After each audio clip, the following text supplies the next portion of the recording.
My wife sat across from me at our dining table, smiled like she was giving a business presentation, and said, "You were a good husband, Daniel." Then she looked me in the eyes and added, "But good was never enough for me." I didn't shout. I didn't beg. I just looked at the recorder hidden beside the flowers and let her keep talking. "My name is Daniel Hayes, and the first thing you need to understand is this. Some betrayals don't begin with screaming. Some begin with a calm smile, a soft voice, a person you love explaining your failure like they are doing you a favor." My wife's name was Natalie. We were married for 14 years.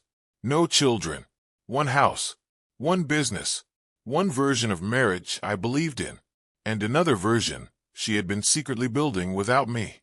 Natalie was beautiful in a controlled way, always dressed perfectly, always spoke carefully, always knew how to make people feel like they were lucky to be in the same room. When we met, I was 33. She was 28. I owned a small home renovation company. Nothing glamorous, just hard work, dust, long days, invoices, truck repairs, clients who wanted miracles for half the price. Natalie worked in luxury real estate marketing. She used to say she loved my simplicity. "You're solid, Daniel." That was her favorite word for me. Solid.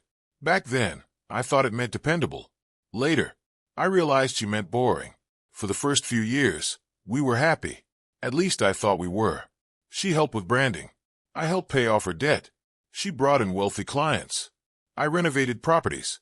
Together, we built something bigger than either of us had alone. By year 7, my company had grown. Not huge, but respected. By year 10, we were doing custom homes for doctors, executives, investors. Natalie started attending events with clients, fundraisers, private dinners, luxury property launches, places where everyone smiled too much and trusted too little. That was where she met Adrian Vale.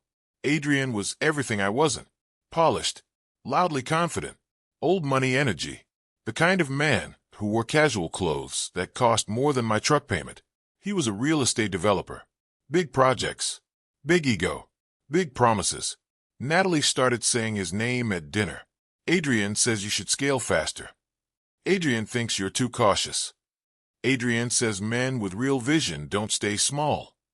At first, I laughed it off. Then I noticed something. She stopped saying what she thought. She started saying what Adrian thought. That is how replacement starts. Not in the bed, in the mind. One night, I came home late, exhausted, hands cracked, back hurting. Natalie was in the kitchen drinking wine. She looked me up and down, not lovingly, like she was evaluating damage. She said, "You still smell like work." I smiled weakly. "That's because I was working." She didn't smile. "Exactly." One word. Exactly. Like my work had become proof against me. That was the first cut. Small enough to ignore. Sharp enough to remember. After that, the disrespect became quieter. She stopped introducing me as her husband. She started saying, "This is Daniel. He owns a renovation company." Not my husband. Daniel. Like I was a useful contact. Not a life partner. At parties, she interrupted me, corrected me, translated me for rich people like I was speaking a lower language. If I said, "We're careful with debt," she would laugh and say, "Daniel means he's scared of growth." People laughed. I smiled. That was my mistake. Because when you laugh at your own humiliation, the person humiliating you learns they don't need permission anymore. Then came the dinner, the one I will never forget. Natalie invited Adrian and 2 investors to our house. She said it was casual. It wasn't. She had the good plates out. Candles. Wine I didn't know we owned.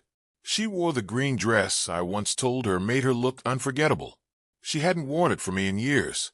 During dinner, Adrian praised the house. Beautiful place. Natalie smiled. Daniel is good with practical things. Practical. Adrian looked at me. That's important. Someone has to handle the grounded work. Everyone chuckled. Natalie laughed too. Then Adrian said, "Vision is rarer." Natalie looked at him a second too long, and I understood something before I wanted to. She admired him in public and pitied me in private. After they left, I asked, "Are you embarrassed by me?" She turned slowly, her face calm, almost tired. Don't do this. Do what? Make your insecurity my problem. I stood there in my own kitchen, feeling like I had been slapped without contact. That became her method. If I noticed disrespect, I was insecure. If I asked questions, I was controlling. If I felt hurt, I was emotionally demanding. Eventually, I started speaking less. That made things easier for her. Quiet men are very convenient to people rewriting history. Months passed.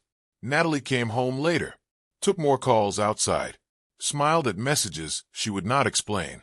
Adrian's name disappeared from conversation. That should have comforted me. It didn't, because when a name disappears too suddenly, it usually means it moved somewhere private. Then one evening, Natalie asked me to sit down.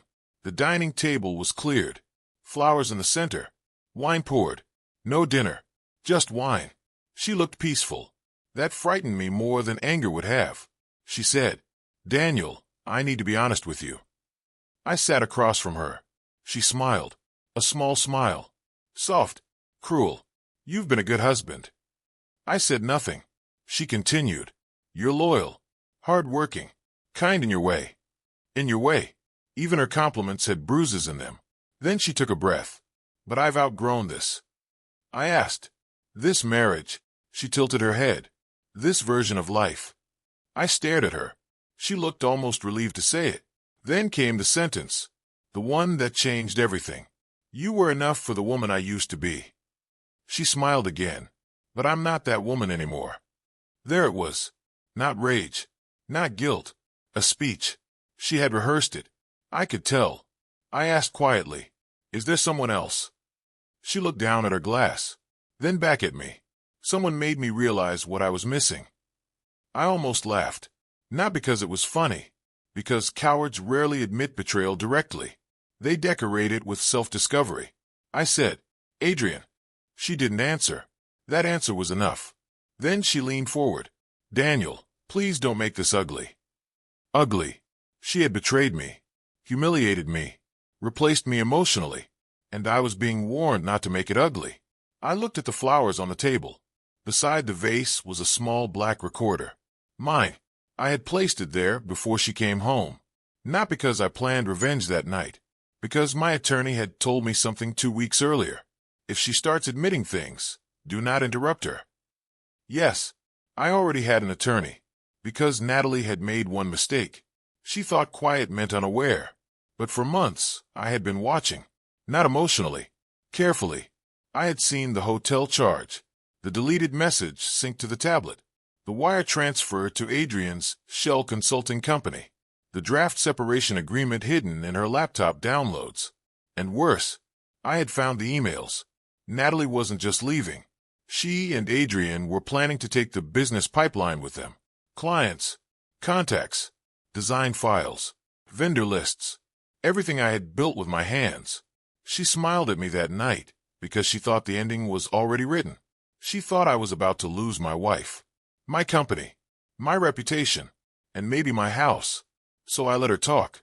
I asked, what exactly wasn't enough? Her face softened, like she had been waiting for the question. You don't dream big. I nodded slowly. What else? You're safe. Safe. That word again. People love safety until they start craving danger. Then they punish the person who gave them peace. She said, you don't inspire me anymore. I felt something inside me go still. Not break. Still. She continued. Adrian sees me. I asked, how long? She hesitated. Does it matter? Yes. She sighed. Almost a year. Almost a year. A year of kissing me goodbye. A year of sleeping beside me. A year of pretending I was paranoid when I smelled another man's cologne in my car. I asked, and the business? Her eyes flickered. Tiny movement, but I saw it. What about it? You and Adrian contacted my clients. Her smile disappeared. Just a little. Daniel, you offer them lower project rates through his development group. She sat back. Now she looked less peaceful. Good. I said, you copied vendor files. She looked at the flowers. Then at me. Were you spying on me? That almost made me laugh. Cheaters always discover privacy after committing theft. I said, I was protecting what you were trying to take. Her voice became colder. You don't own every relationship I helped create. No. I leaned forward. But I own the contracts. She blinked. That was the first moment she looked unsure. Because Natalie had missed something important. Years earlier, after a lawsuit nearly destroyed a competitor, my brother urged me to restructure the company. Client contracts, intellectual property, vendor agreements, all protected under a holding company. Natalie had marketing authority, not ownership control.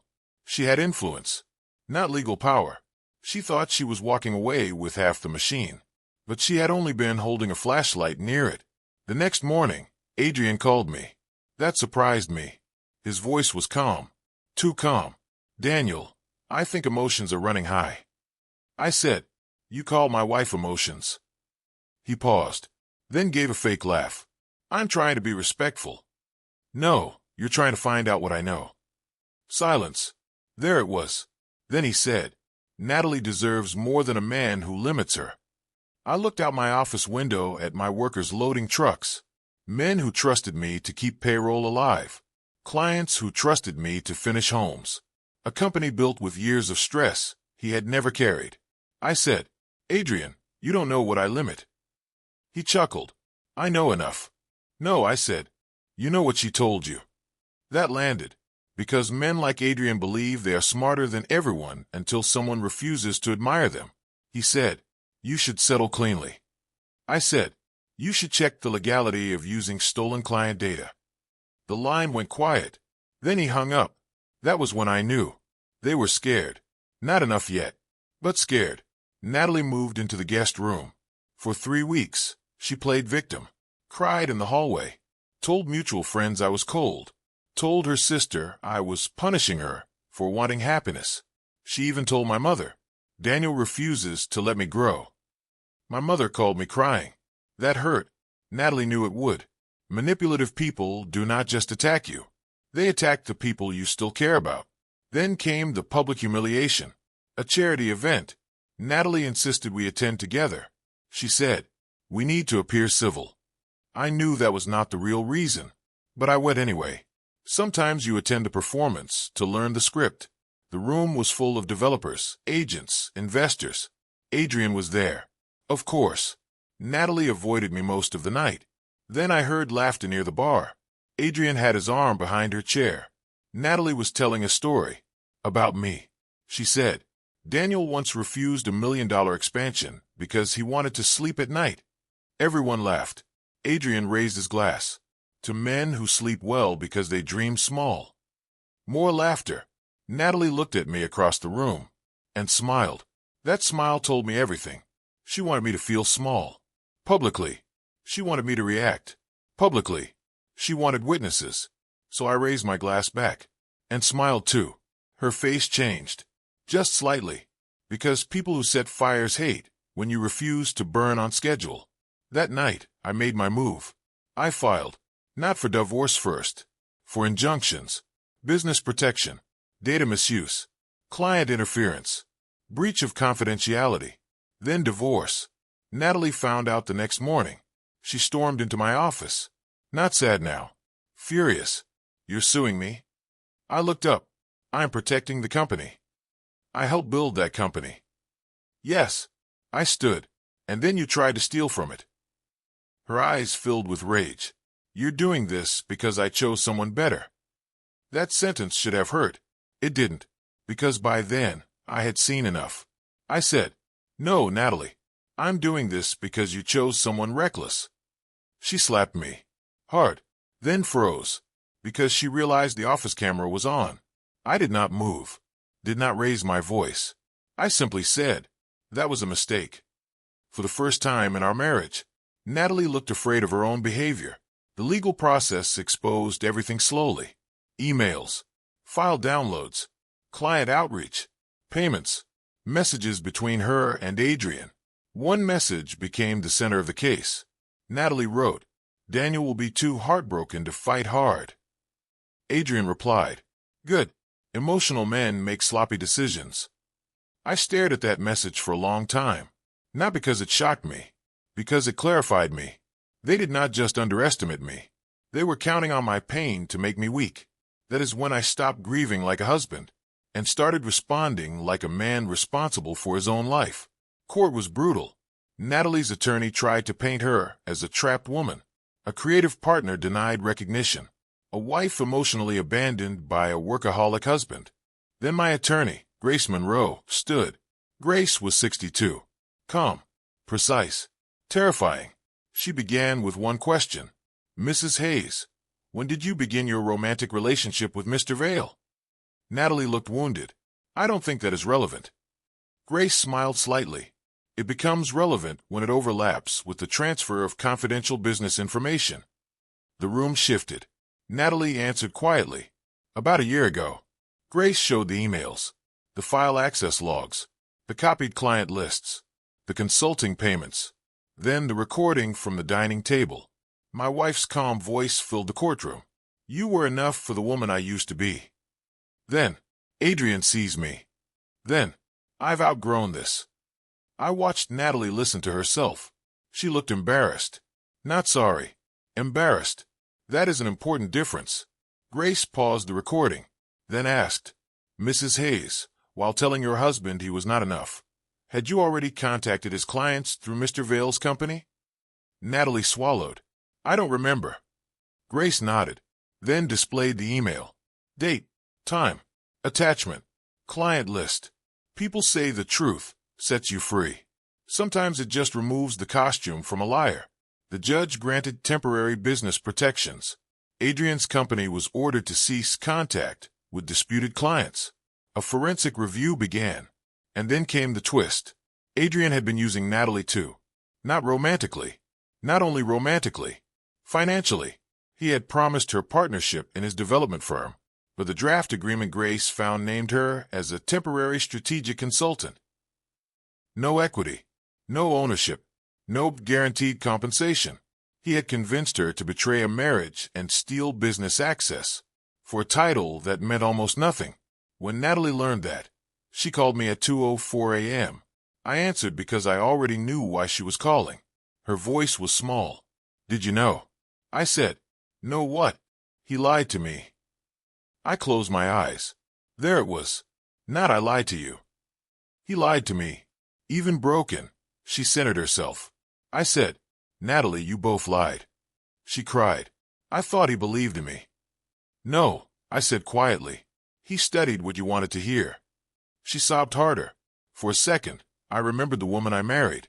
The woman who danced barefoot in our first apartment. The woman who cried when we bought our house.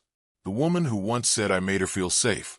Then I remembered her smiling while explaining why I wasn't enough. And the memory closed the door. The final hearing came months later. By then, Adrian had disappeared from Natalie's life. His company settled quietly. Several clients returned. Some did not. That hurt. Not because of money. Because betrayal leaves fingerprints even after court orders. Natalie arrived looking tired. No perfect makeup. No polished smile. She looked like someone who had finally seen the cost of her own story. During settlement discussions, she asked to speak to me privately. Grace advised against it. I said 5 minutes. Natalie stood across from me in a conference room. No table between us. No audience. No performance. She said, I was cruel. I said nothing. She continued, I told myself you were holding me back because it made what I was doing feel less disgusting. That was the first honest sentence she had spoken in a year. She cried, I don't expect forgiveness. Good, I said. That hurt her. But it was true. She whispered, Did you ever stop loving me? I looked at her. The answer was complicated, so I gave her the honest version. I stopped loving who I had to become to survive you. She covered her mouth. No dramatic speech followed. No reconciliation. No hug. Just silence. The divorce finalized. I kept the company. Natalie received a settlement, but far less than she expected.